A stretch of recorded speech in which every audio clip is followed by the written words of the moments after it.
नमस्कार मित्रांनो.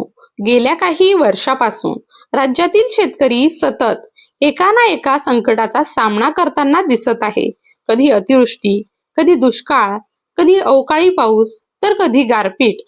अशा विविध नैसर्गिक आपत्तींमुळे शेतीचं गणित अनेकदा बिघडलं आहे.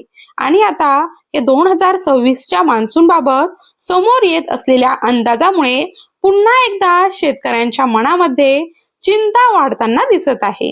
मित्रांनो, या वर्षीच्या पावसाबाबत अनेक प्रकारचे अंदाज व्यक्त केले जात आहे. काही अहवालांमध्ये पावसामध्ये खंड पडण्याची शक्यता सांगितली जात आहे, तर काही भागांमध्ये अपेक्षेपेक्षा कमी पाऊस होऊ शकतो अशी देखील चर्चा सुरू आहे. यामुळे अनेक शेतकरी संभ्रमात आहेत. खतांच्या वाढलेल्या किमती, बियाण्यांचा वाढता खर्च, दुबार पेरणीची भीती आणि त्यातच हवामानाचा निश्चित अंदाज, या सर्व गोष्टींमुळे शेतकरी अधिकच अस्वस्थ झालेला आहे. पण मित्रांनो, या सर्व परिस्थितीकडे फक्त भीतीच्या नजरेने पाहण्याऐवजी वस्तुस्थिती काय आहे, उपलब्ध अंदाज नेमकं काय सांगतात आणि महाराष्ट्रासाठी चित्र कितपत वेगळं असू शकतं हे समजून घेणं देखील तितकंच महत्वाचं ठरतं. कारण योग्य माहिती मिळाली तर शेतकरी आपल्या पीक नियोजनामध्ये बदल करू शकतो, पाण्याचं व्यवस्थापन अधिक चांगल्या पद्धतीने करू शकतो आणि संभाव्य जोखमीपासून काही प्रमाणातच बचाव देखील करू शकतो. मित्रांनो, भारतीय हवामान विभागाच्या अंदाजाबाबत मोठ्या प्रमाणावर चर्चा सुरू असताना महाराष्ट्रातील परिस्थिती नेमकी कशी राहू शकते याबाबत देखील अनेक जण उत्सुक आहेत. याच संदर्भात ज्येष्ठ हवामान अभ्यासक डॉक्टर रामचंद्र साबळे यांनी केलेल्या अभ्यासाकडे देखील अनेक शेतकरी लक्ष ठेवून असतात. गेल्या अनेक वर्षांपासून विविध हवामान केंद्रांमधील माहितीचा अभ्यास करून ते वेळोवेळी अंदाज मांडत आले आहेत.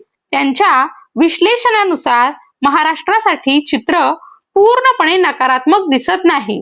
मित्रांनो, त्यांच्या अंदाजानुसार यंदाचा मान्सून अत्यंत कमी पावसाचा किंवा अत्यंत अतिवृष्टीचा राहील असं चित्र सध्या तरी दिसत आहे. उलट राज्यामध्ये सर्वसाधारण पावसाची शक्यता अधिक असल्याचं सांगितलं जात आहे. म्हणजेच काही भागांमध्ये कमी जास्त फरक असू शकतो, काही ठिकाणी खंड पडू शकतो, परंतु संपूर्ण राज्यभर अतिशय गंभीर परिस्थिती निर्माण होईल असं चित्र सध्या तरी स्पष्टपणे दिसत नाही. मित्रांनो, सध्या मान्सूनची वाटचाल देखील वेगाने सुरू असल्याचं दिसून येत आहे. केरळमध्ये मान्सून दाखल झाल्यानंतर आता त्याचा प्रभाव हळूहळू पश्चिम किनारपट्टीकडे वाढताना दिसत आहे. पालघर, ठाणे तसेच कोकण किनारपट्टीच्या काही भागांमध्ये पावसाच्या हालचाली वाढण्याची चिन्ह दिसू लागली आहेत. त्याचबरोबर सांगली, सातारा, कोल्हापूर आणि आसपासच्या भागांमध्ये देखील वातावरणामध्ये बदल जाणवू लागले आहेत. तर दुसरीकडे विदर्भ आणि मराठवाड्यात काही भागांमध्ये पूर्व मोसमी पावसाच्या सरी पडण्याची शक्यता व्यक्त करण्यात आली आहे. मित्रांनो, 4 जून पासून पुढील काही दिवस राज्यातील विविध भागांमध्ये पावसाच्या हालचाली वाढू शकतात आणि साधारणपणे 9 ते 10 जून पर्यंत पूर्व मोसमी पावसाचा प्रभाव कायम राहण्याची शक्यता वर्तवण्यात येत आहे. यामुळे खरीप हंगामाच्या तयारीला लागलेल्या शेतकऱ्यांसाठी ही एक महत्वाची बाब ठरू शकते. मित्रांनो, सध्या हवामानामध्ये निर्माण झालेल्या काही प्रणालींमुळे मान्सूनला पुढे सरकण्यासाठी मदत होत असल्याचं देखील सांगितलं जात आहे. याचा परिणाम म्हणून महाराष्ट्रामध्ये मान्सूनचा विस्तार तुलनेने वेगाने होण्याची शक्यता व्यक्त केली जात आहे. म्हणजे एकदा मान्सूनने राज्यात प्रवेश केल्यानंतर तो विविध भागांमध्ये पोहोचण्यासाठी फार मोठा कालावधी लागणार नाही असं सध्याचं चित्र दिसत आहे. मित्रांनो, पावसाच्या एकूण प्रमाणाबाबत बोलायचं झालं तर यंदा राज्यात साधारणपणे सरासरीच्या जवळपास पाऊस राहण्याचा अंदाज व्यक्त करण्यात आला आहे. म्हणजे पावसाची टक्केवारी साधारण श्रेणीमध्ये राहू शकते. परंतु इथे एक गोष्ट समजून घेणं अत्यंत गरजेचं आहे.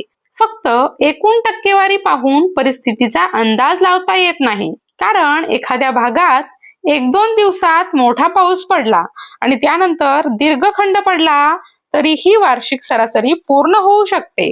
परंतु प्रत्यक्ष शेतीसाठी मात्र अशी परिस्थिती अडचणीची ठरू शकते. म्हणूनच यावर्षी पावसाच्या टक्केवारीपेक्षा पावसामधील खंड अधिक महत्वाचा विषय ठरणार आहे.